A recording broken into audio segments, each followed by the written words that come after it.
Today I would just like to take a couple of moments to talk about the power of thought. And I think we have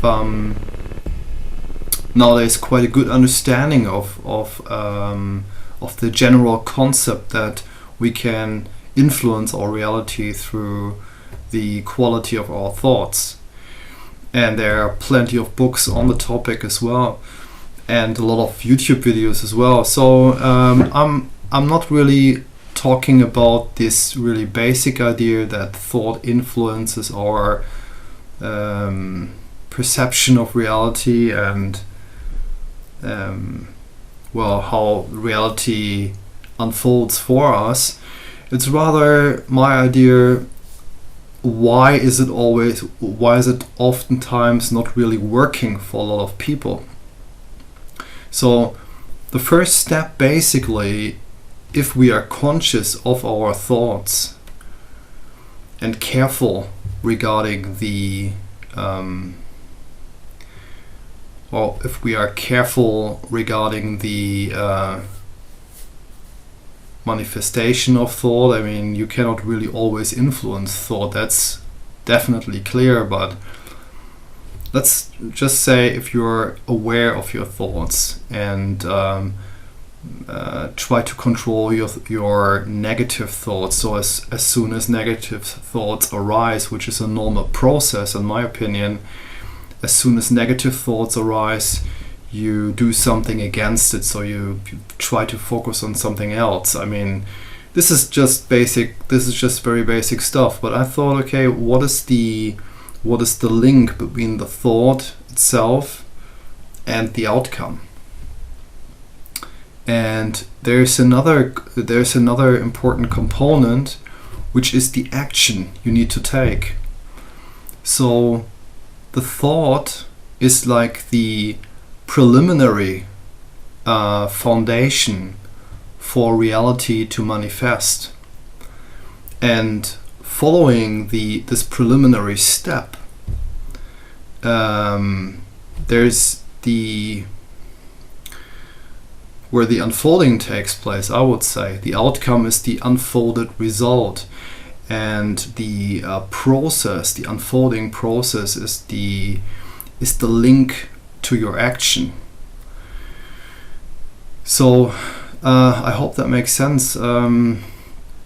So once we have the thought formulated in our mind and visualize the end result,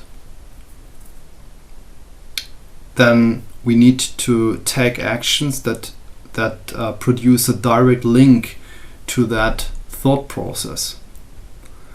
And I think this is the point where quite often where things go down, really. That we may take the time to visualize the outcome. We invest a lot of time. For example, we may make a ritual, or we just make it part of our daily life to visualize the outcome, but focus on very different things in life. So that our own actions are not really tied to or linked to our desire. And that's a very important point, I think, because what I have received from my work with King Paimon is that we need to really make the visualized outcome, the result that we are seeing before our inner eye, we need to make that our immediate reality.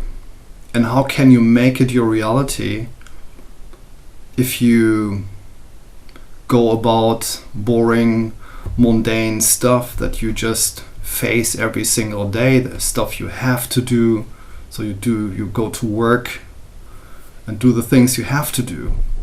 And in your mind, if you are stuck in a sense in your mind and bound to these mundane activities, then the desire, the final outcome,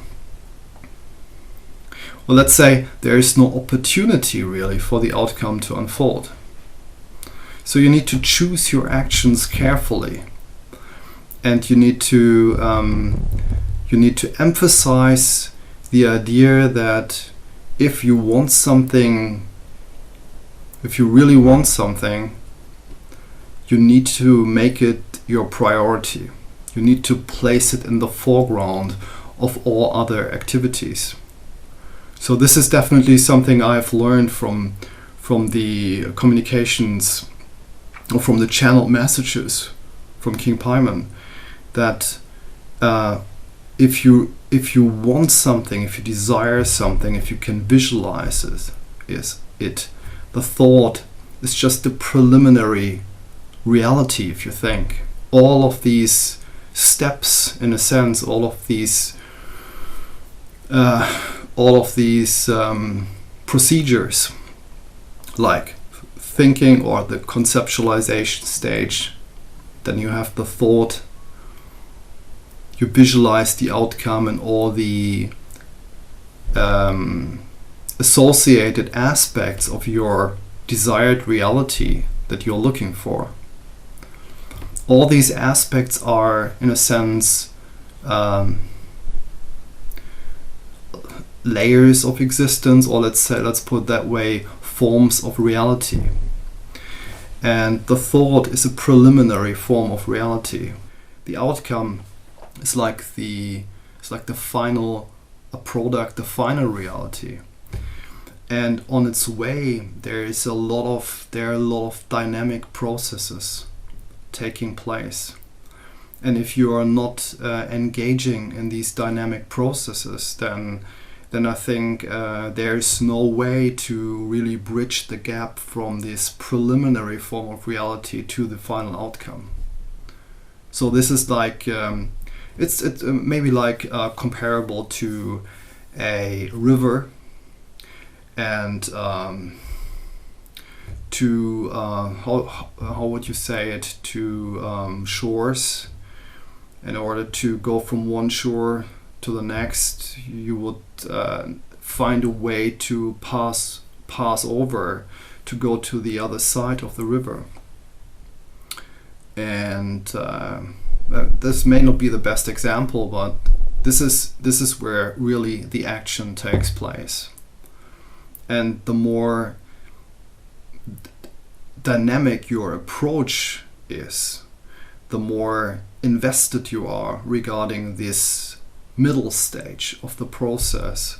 I think the higher the chances that you really actually reach the final outcome. And this may all, I mean, I'm not really acquainted with a lot of occult principles. I'm just going about the whole thing in a very intuitive way. But I could, for example, also imagine that if you do a ritual, then you need to align your actions with your thought.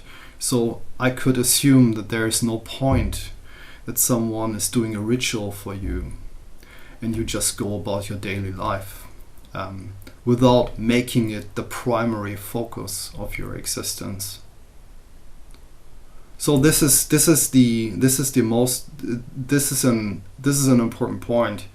You need to make it. You need to push it into the foreground of everything else, and make it the essence of your life.